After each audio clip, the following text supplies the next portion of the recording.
JJ Chan is an artist working across sculpture, moving image, and writing. Through storytelling and world building, JJ's work searches for new worlds made from the ashes of the present. So born in Doncaster, they grew up in Skello behind the counter of a Chinese takeaway on Skello Road. They are currently artist in residence in Block Projects in Sheffield and is now based in London, where they are a senior lecturer in fine art at Kingston School of Art.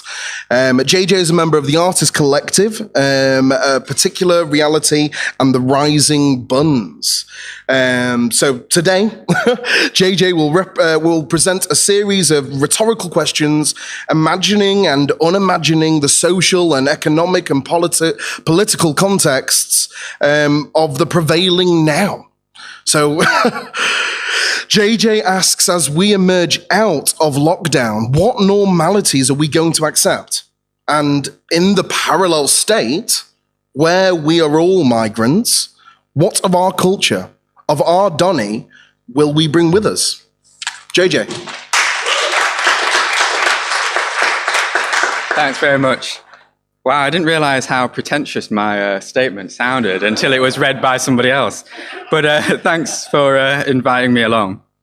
I want to carry on the story that Lorna had started, and I'd like to carry on the next bit by saying that that little boy is standing in front of you right now, and that little boy is no longer as little.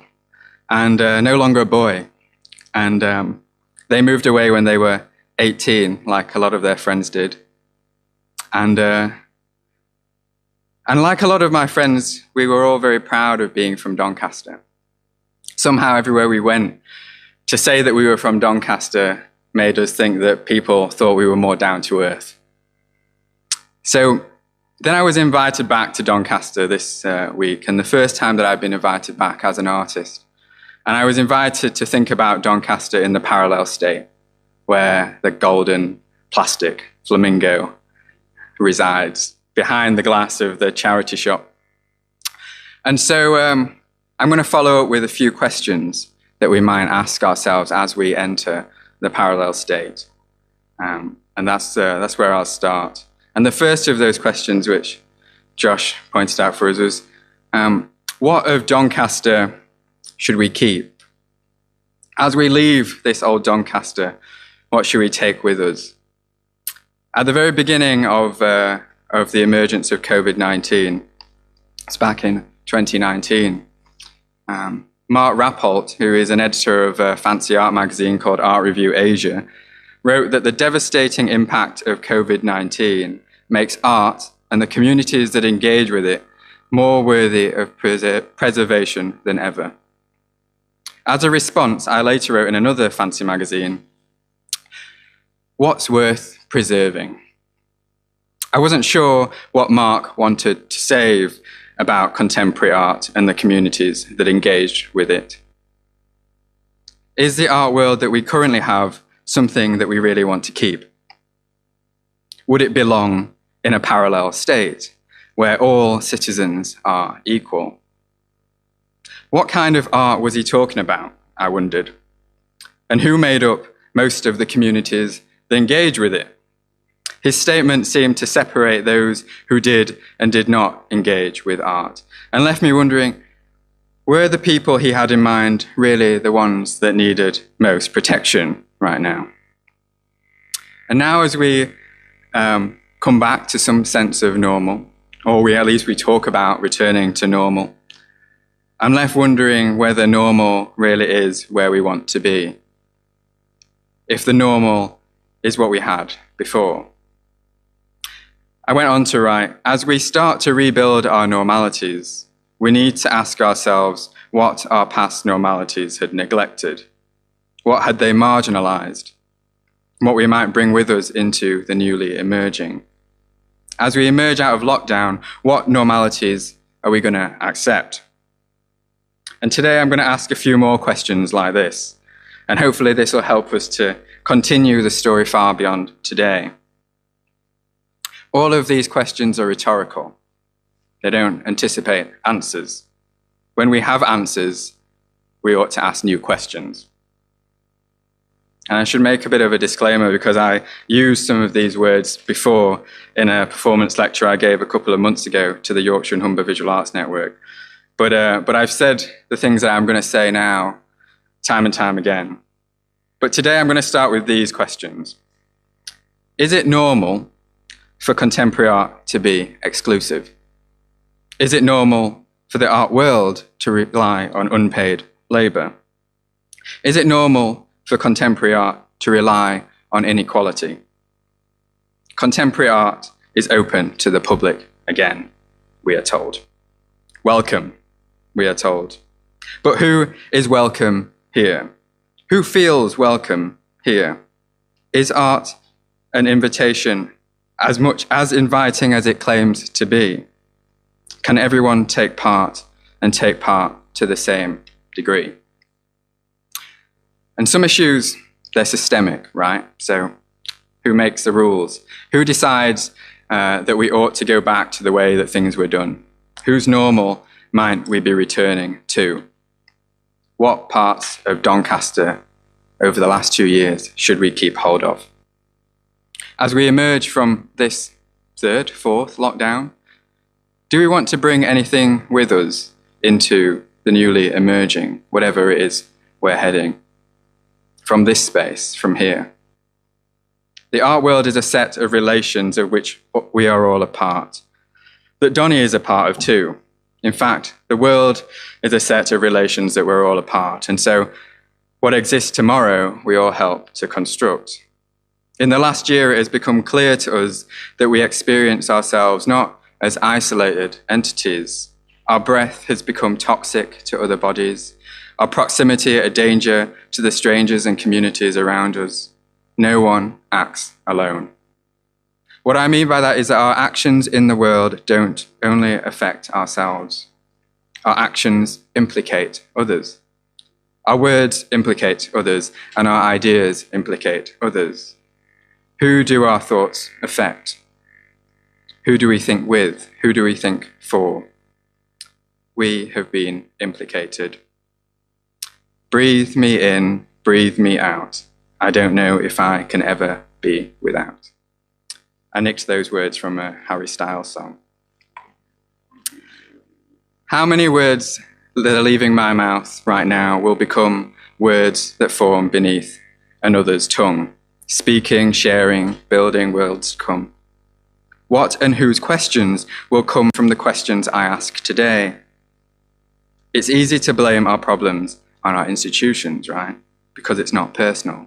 Somehow they're larger than life. They're imagined and mystified. Where's the start? Who is a part? Who is the institution?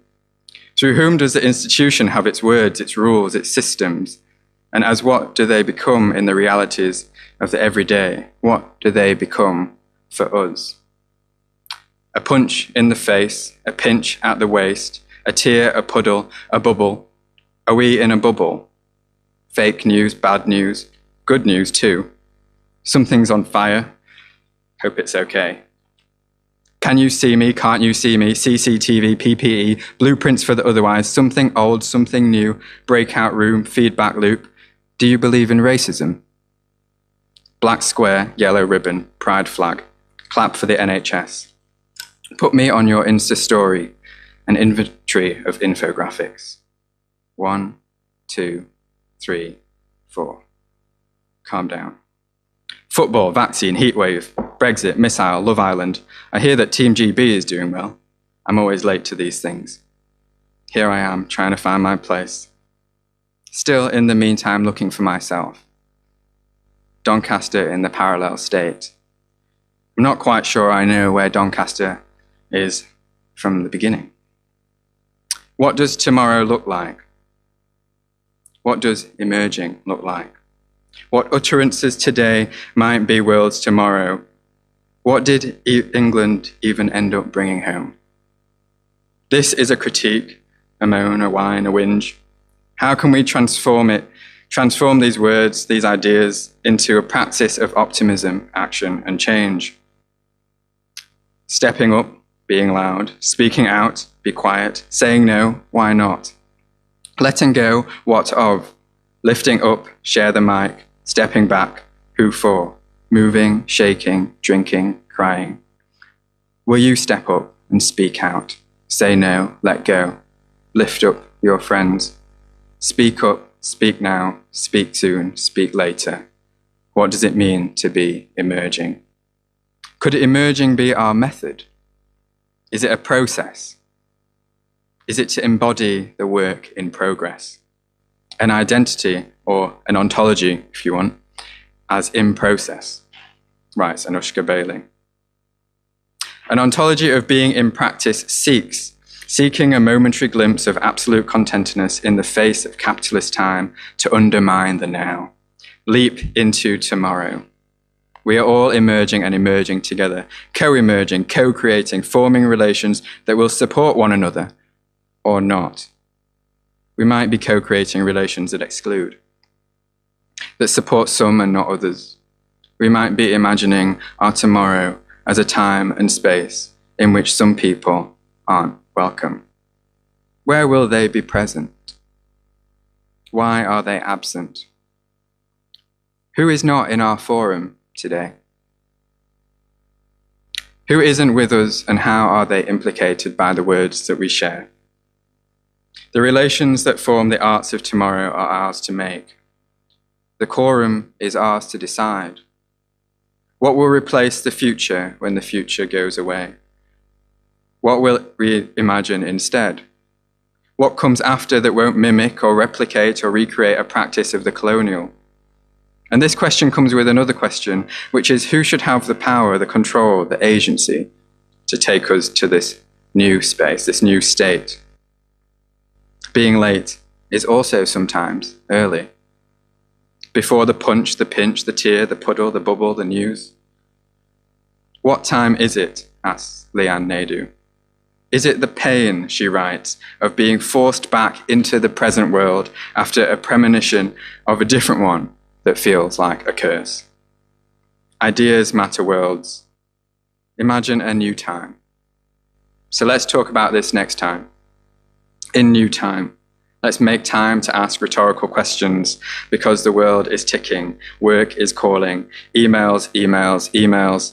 Who's going to pay the bills? Zoom, Skype, meeting after meeting, pub quiz, leaving do, baby shower, watching, waiting. What do artists do all day? What time is it anyway? Time to dream. Take some time to dream. Our work is just to dream.